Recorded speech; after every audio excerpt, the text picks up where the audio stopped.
Before we dive in, just a quick reminder to subscribe to the channel and hit that like button to keep these stories coming your way. Have you ever watched a movie so gripping it made you question everything you knew about its genre? That's exactly how Quentin Tarantino felt when he discovered Catherine Bigelow's directorial debut from 1987, a film that grabbed him by the scruff and refused to let go. Tarantino celebrated for his knack for reinvention, openly called himself the hugest fan of this vampire classic, Near Dark. Uh, Picture the scene: leathery jackets, a bar that becomes ground zero for chaos, all underscored by a gritty, relentless style. Watching Bigelow's film, Tarantino found more than simple scares. Um, he saw a blueprint, one that he'd borrow from Tweak and Explode onto the screen in his own way. Near Dark didn't just inspire, it lit a creative fire. The Wild Bar Massacre and Bigelow's film resonated with Tarantino so much that echoes of it can be found haunting his own classics like Reservoir Dogs and Pulp Fiction. Bloody, interconnected, character-driven chaos that has since become his signature, but it's not just the carnage.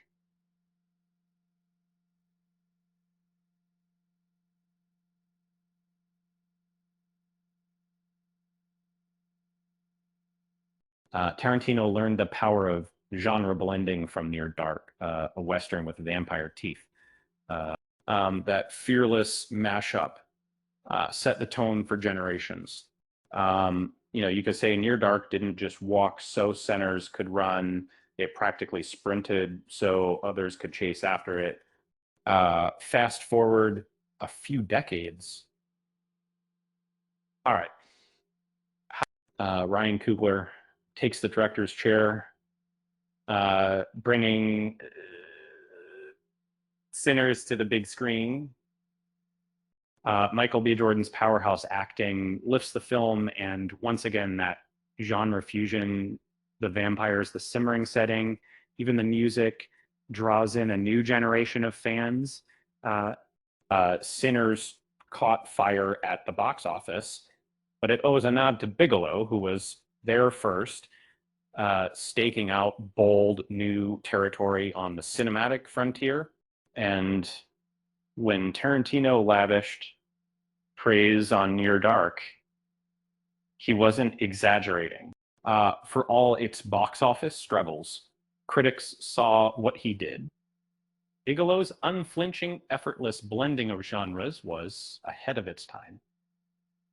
Her vampires weren't heroes. They were monsters wearing human skin, messier and more terrifying because of it. Near Dark's horror didn't twinkle or glimmer, if not that it slashed, stabbed, and oozed horror straight into the veins of anyone watching with.